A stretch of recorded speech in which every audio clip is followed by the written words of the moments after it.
और एडवोकेट होने के नाते मैं और भाई साहब हमारे ओपी भारती जी, हम लोग और इस हमारी टीम के एडवोकेट टीम के जो अध्यक्ष बनाए गए हैं, हमारे साथी दुष्यंत चौधरी जी एडवोकेट, जो all India SC ST advocates welfare organisation के भी राष्ट्रीय अध्यक्ष हैं, हम सारे मिलकर हमारी जिम्मेदारी है कि इस आंदोलन को एडवोकेट साथियों तक अधिक से अधिक पहुंचाएं और इस आंदोलन में एडवोकेट्स की बाकायदा प्रॉपर ड्रेस में, काले कोट में उस दिन उपस्थिति बड़ी संख्या में हो।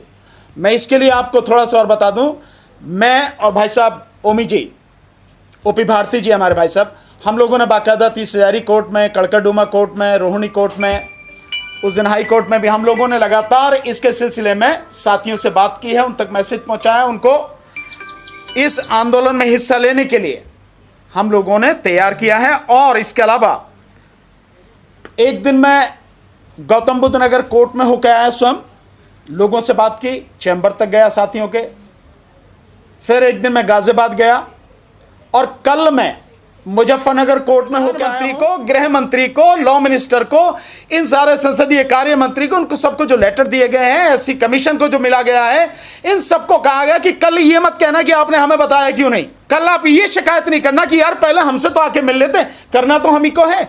इसलिए उनको बाकायदा लेटर देके समाज की जो पीड़ा है, समाज के अंदर जो गुस्सा है, जो दर्द है, उससे अवगत करा दिया गया है। उन्हें एक समय सीमा दे दी गई है कि बेहतर होगा कि 9 अगस्त को हम लोग आंदोलन करें, उससे पहले आप इस मूर्ति की पुनर्स्थापना उसी जगह पर करें जहां पर वो पहले थी। अगर इसके बाद भी सरकार नहीं करती है तो इसका मतलब नहीं है कि हम सरकार से हाथ जोड़ के कोई बात करें या सरकार के मंत्रियों का हम आके स्वागत करेंगे वहां पे मंच पे किसी को नहीं चढ़ने दिया जाएगा। ये उनका मंच नहीं है, जो काम होगा वो वही उनका काम है, उसे करें, उसके बाद करके आए और तब मंच पर स्वागत करेंगे। वो कहें आके दिया, हमने जो आपने मांग की थी हमने उसको पूरा कर दिया, इसलिए हम आपके बीच में आए, कहना कोई दिक्कत नहीं है। लेकिन कोई ये समझता हो कि उनकी गुलामी की जा रही है, उनको नहीं, कोई वो नहीं है, केवल सूचना दी जा रही है, तुम्हारा काम है, करो, नहीं करोगे तो समाज आंदोलन करेगा पूरे देश में कि 9 तारीख तक अगर नहीं करते हैं, उस दिन भी डेट दी जाएगी और उस डेट तक भी अगर नहीं करते हैं तो देश में आंदोलन होगा, देशव्यापी। आपको किसी को शक नहीं होना चाहिए, देश में भी किसी को शक नहीं होना चाहिए, अपोजिशन को या सरकार को भी इस बात की कोई गलतफहमी नहीं होनी चाहिए कि यह आंदोलन केवल 9 तारीख को ही होगा। यह 9 तारीख को शुरुआत है और आंदोलन तब तक चलेगा जब तक वो प्रतिमा अपने मूल स्थान पर जहां पर पहले थी वहीं स्थापित सरकार द्वारा नहीं कर दी जाती, तब तक आंदोलन चलेगा। उसकी शक्ल हो सकती है अलग अलग, लेकिन हमारी जो कोशिश है वो कोशिश ये है कि जिस दिन 9 अगस्त को जंतर मंतर पर समाज के लोग प्रदर्शन करें, उस दिन जो हमारे सांसद हैं, मालूम उन सबको है, ऐसा किसी नहीं है किसी को मालूम नहीं है, आंदोलन की भी मालूम है, तो जिस दिन यहां समाज आंदोलन करे उस समय संसद में वो जो हमारे सांसद हैं वो वहां पर इस सवाल को उठाएं कि उस प्रतिमा को वहीं स्थापित करा जाए। अगर किसी की लड़ाई ये नहीं है प्रतिमा लगाना, अगर कोई इस प्रतिमा के पीछे, हटाने के पीछे जो मानसिकता है, उस गंदी मानसिकता को नहीं समझ रहा है, सरकार के उस षड्यंत्र को नहीं समझ रहा है जिस षड्यंत्र के तहत ये प्रतिमा हटाई गई है, जिस तरह से बाबा साहब का अपमान करने की कोशिश की गई है, हमारे इतिहास को मिटाने की कोशिश की जा रही है, और उस प्रतिमा के वजह से 14 अप्रैल को जो यहां मेला लगता था, पूरा दिल्ली NCR और देश भर के लोग, बाहर से आए हुए लोग, और 6 दिसंबर को बाबा साहब के महापरिनिर्वाण दिवस पर जो लोग यहां इकट्ठे होते थे और आपस में जो लोगों का इंटरेक्शन होता था, जो एक अपनत्व का भाव बन रहा था, जो ताकत बन रही थी, उस ताकत को तोड़ने की घिनौनी साजिश है। प्रतिमा हटाना ही केवल मकसद नहीं है, उसके पीछे यह साजिश है। अगर किसी वकील को या किसी व्यक्ति को यह साजिश समझ में नहीं आ रही तो मुझे इससे ज्यादा कुछ कहने की जरूरत नहीं है कि यह बड़े अफसोस की बात है। और अगर कोई साथी, कोई वकील, कोई डॉक्टर, कोई इंजीनियर, समाज का कोई साथी, कोई संगठन इसमें भाग नहीं लेना चाहे, कोई दिक्कत नहीं, वो बैठे घर पे, वहां स्थापित कर दी है तो वहां अपने सबके साथ में कर दी है। ऐसे समझो कि जैसे आप अपने घर की सफाई करो तो कुछ चीज हटा के एक कोने में सारी इकट्ठी कर दो कि भाई ये नहीं, यहाँ रख दो। यह है इसका मतलब। बाबा साहब का सम्मान होता है ऐसे क्या?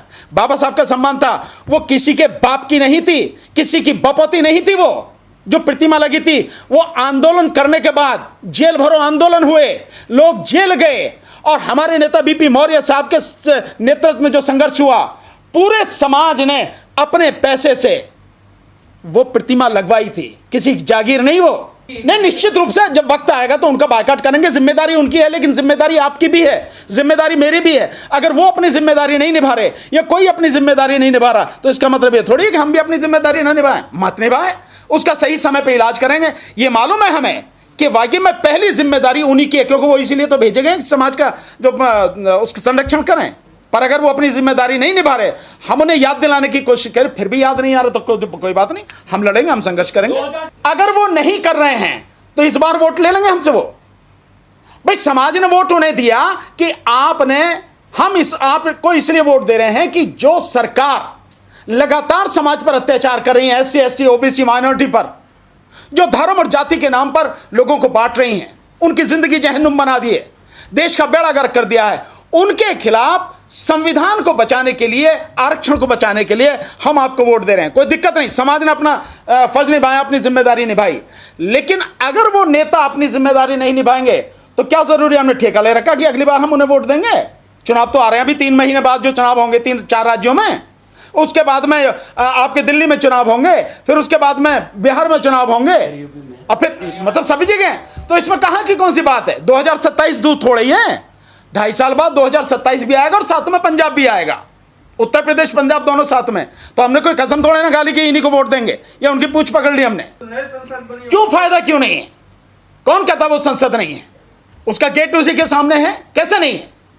उसी जगह जहां थी वहां स्थापित की जाए। और अगर आप ये कहते हो तो ये बात मांग करे, समाज इस बात का फैसला करे कि जो नई संसद है उस नई संसद में भी बाबा साहब की प्रतिमा लगाई जाए। हमने सिंपल ये बात कही है, जो सांसद हैं वो भी हमारे सांसद हैं, वो वहां इस सवाल को उठाएं। और बाकी जो अपोजिशन पार्टियां अगर वो समझती हैं कि हमारी मांग जायज है और वो हमारा वोट चाहती हैं तो उन्हें हमारी बात उठानी पड़ेगी। नहीं उठाएगी तो हमारे पास ऑप्शन है ना। संसद परिसर में बाबा साहब डॉक्टर भीमराव अंबेडकर जी की प्रतिमा 1967 में बहुत बड़े आंदोलन के बाद लगी थी। उसको 3 जून को सरकार ने बिना किसी बात के वहां से हटा दिया। बहाना संसद परिसर का सौंदर्यीकरण।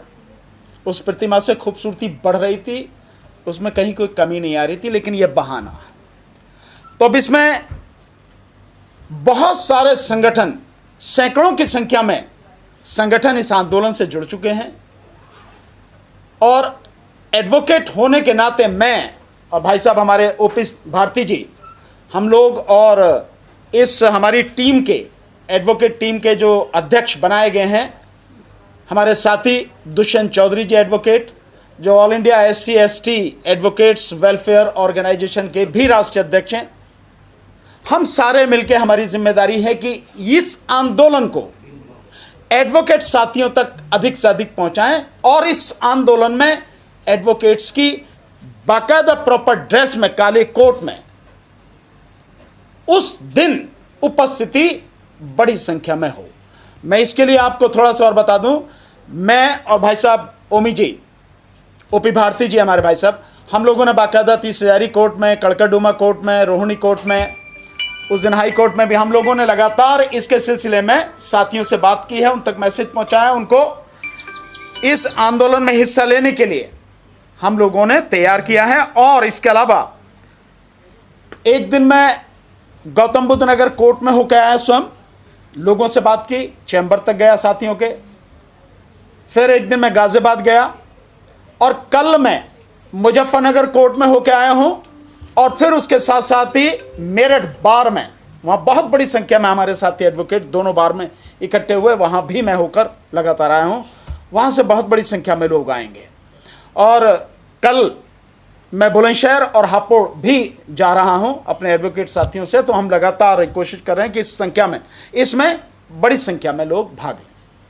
ये तो एक सूचना थी। नहीं, देखिए, ये उम्मीद हमें बिल्कुल नहीं है कि वो लोग हमारे कहने से प्रतिमा वहां स्थापित करा देंगे। लेकिन जब कोई तंत्र होता है, सरकारी व्यवस्था होती है, तो उसमें पहली जो काम करने का तरीका वो ये है कि जो लोग, आखिर उसमें लगाएगा कौन, प्रतिमा को लगाएगा कौन? या तो संसद सचिवालय जो है उनके वहाँ से होगा, लोकसभा अध्यक्ष उनके हाथ में है, और वो जिस तरह के इन पिछले 10 साल में काम कर रहे हैं वो सरकार के बिना एक कदम भी, 1 मिलीमीटर भी हिल नहीं सकते। तो अल्टीमेटली सरकार कहेगी तो ही वो सबको काम होगा।